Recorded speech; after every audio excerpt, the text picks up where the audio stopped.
இன்றைக்கி நம்ம உளுந்தம்பருப்பே பயன்படுத்தாமல் வெறும் பச்சரிசியை மட்டுமே பயன்படுத்தி எப்படி இனிப்பு தோசை செய்கிறதுன்னு பார்க்க போகிறோம். இந்த இனிப்பு தோசை சாப்பிட்டுக்கிட்டே இருக்கலாம். அவ்வளோ ஒரு அருமையான டேஸ்ட்டாக இருக்கும். எத்தனை சாப்பிட்டோம்னே கணக்கு தெரியாதுங்க. அந்த அளவுக்கு நம்ம சாப்பிட்டுக்கிட்டே இருக்கலாம். இந்த மாதிரி இனிப்பு தோசை யார் வேணாலுமே ரொம்ப ஈஸியாக செஞ்சு முடிச்சிடலாம். ஹலோ ஃப்ரெண்ட்ஸ், வெல்கம் டு சமையல் டிலேட்.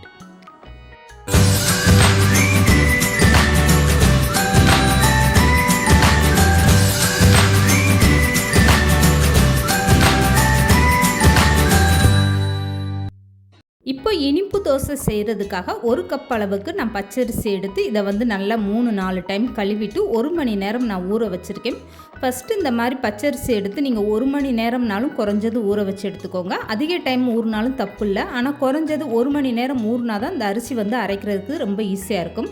இப்போ ஊறின பச்சரிசியை ஒரு மிக்சி ஜாரில் சேர்த்துக்கோங்க. இதுக்கப்புறமா 1/4 கப் அளவுக்கு தேங்காய் சேர்த்துக்கோங்க. இது கூடவே 1/2 கப் அளவுக்கு தண்ணி சேர்த்துட்டு இது ரெண்டையுமே சேர்த்து நல்லா வலுவலுன்னு அரைச்சி எடுத்துக்கோங்க.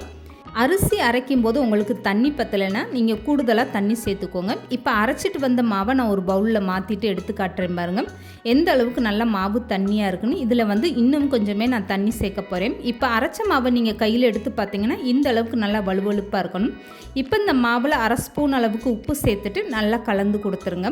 இப்போது இந்த மாவில் கூடுதலாக 1/4 கப் அளவுக்கு தண்ணி சேர்த்து நல்லா கலந்து கொடுத்துருங்க. மாவை எடுத்து பார்த்தீங்கன்னா இந்த அளவுக்கு நல்லா தண்ணியாக இருக்கணும். நம்ம ரவை தோசைக்கெல்லாம் எப்படி தயார் பண்ணுவோம் அந்த அளவுக்கு மாவு தண்ணியாக இருந்தால் தான் உங்களுக்கு தோசை சுட ஈஸியாக இருக்கும். இப்போ இந்த தோசைக்காக பூர்ணம் தயார் பண்ணணும். இதுக்காக 1 கப் அளவுக்கு துருவிய தேங்காய், 10 முந்திரி பருப்பு பொடிசாக கட் பண்ணிட்டு சேர்த்துக்கோங்க. 5 ஸ்பூன் அளவுக்கு வெள்ளை சர்க்கரை நான் சேர்த்துருக்கேன். நீங்கள் நாட்டு சர்க்கரை கூட சேர்த்துக்கோங்க. இப்போ கொஞ்சமாக ஏலக்காய் தூள் சேர்த்துட்டு 1 ஸ்பூன் வச்சு இந்த பூர்ணத்தை நல்லா கலந்து கொடுத்துருங்க. இப்போ பூர்ணம் தயாராகிடுச்சு, மாவும் தயாராகிடுச்சு. இதுக்கப்புறமா இனிப்பு தோசை எப்படி சுட்டு எடுக்கிறதுன்னு பார்க்கலாம். இப்போ தோசை சுட்டு எடுக்கிறதுக்காக அடுப்பில் ஒரு தோசை கல் வச்சுக்கோங்க. லேசாக 2 சொட்டு மட்டும் எண்ணெய் விட்டுட்டு கரண்டியில் மாவு எடுத்துகிட்டு இந்த மாதிரி நீங்கள் சுற்றி இப்படி ஊற்றுங்க. மாவு ஒரே ரவுண்டாக மட்டும் இப்படி ஊற்றுங்க. நீங்கள் நார்மலாக நம்ம தோசை தேய்க்கிற மாதிரி கரண்டி வச்சு தேய்க்கக்கூடாது. இப்படி தோசை மாவு ஊற்றுனதுக்கப்புறமா ஸ்டவ்வை மீடியமாக வச்சுட்டு நீங்கள் ஒரு மூடி போட்டு 3 நிமிஷம் வேக வச்சு எடுத்துக்கோங்க. இப்போ 3 நிமிஷத்துக்கு அப்புறம் நான் மூடி ஓப்பன் பண்ணி காட்டுறேன் பாருங்கள். தோசை லேசாக அப்படியே மேலே எலும்பி வர ஆரம்பிச்சிருச்சு. இந்த நேரத்தில் நீங்கள் தயார் பண்ணி வச்சுருக்க பூர்ணம் உங்களுக்கு எந்த அளவுக்கு தேவையோ அந்த அளவுக்கு எடுத்து தோசையோட ஒரு பகுதியில் மட்டும் இந்த மாதிரி வச்சுருங்க. இதுக்கப்புறமா 1/2 ஸ்பூன் அளவுக்கு நெய்யை எடுத்து தோசை முழுவதுமே இந்த மாதிரி நெய்யை அப்ளை பண்ணிடுங்க. இப்போ மூடி போட்டு அப்படியே ஒரு 2 நிமிஷம் வேக வச்சுருங்க. நம்ம சேர்த்துருந்த சர்க்கரையெல்லாம் அப்படியே நல்லா லேசாக உருகி அந்த தோசையில் பட ஆரம்பிச்சிடும். இப்போ தோசையை அப்படியே ஒரு பக்கமாக மடித்து விட்டுருங்க. இந்த மாதிரி மடித்து விட்டுட்டு இந்த தோசை மேலே கூடுதலாக 1/2 ஸ்பூன் அளவுக்கு நெய் சேர்த்துக்கோங்க. இந்த மாதிரி இனிப்பு தோசை நீங்கள் குழந்தைகளுக்கெல்லாம் கொடுக்கும்போது கூடுதலாக நெய் சேர்த்து கொடுத்தீங்கன்னா அதோட டேஸ்ட்டும் மனமும் ரொம்பவே சூப்பராக இருக்கும். இப்போ தோசை மேலே 1/2 ஸ்பூன் அளவுக்கு நெய் சேர்த்துட்டு இதை மூடி போட்டு அப்படியே இன்னும் ஒரு 2 நிமிஷம் வேக வச்சு எடுத்துக்கோங்க.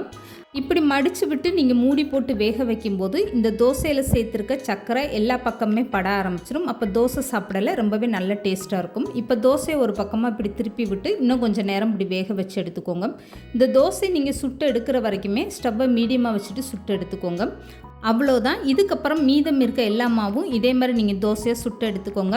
இந்த தோசையில் கொஞ்சம் கூட உளுந்தம்பருப்போ ஆப்ப சோடாவோ எதுவுமே சேர்க்கலை. ஆனால் பிக்கும்போது இந்த தோசை எந்த அளவுக்கு நல்லா சாஃப்டாக ரொம்பவே சூப்பராக வந்திருக்கு பாருங்கள். இது சாப்பிட்றதுக்குமே அவ்வளோ ஒரு அருமையான டேஸ்ட்டாக இருந்துச்சு. கண்டிப்பாக ட்ரை பண்ணி பாருங்கள். இந்த வீடியோ பிடிச்சிருந்தா லைக் பண்ணுங்கள், ஷேர் பண்ணுங்கள். மறக்காமல் சமையல் டிலேட் சேனலை சப்ஸ்கிரைப் பண்ணுங்கள்.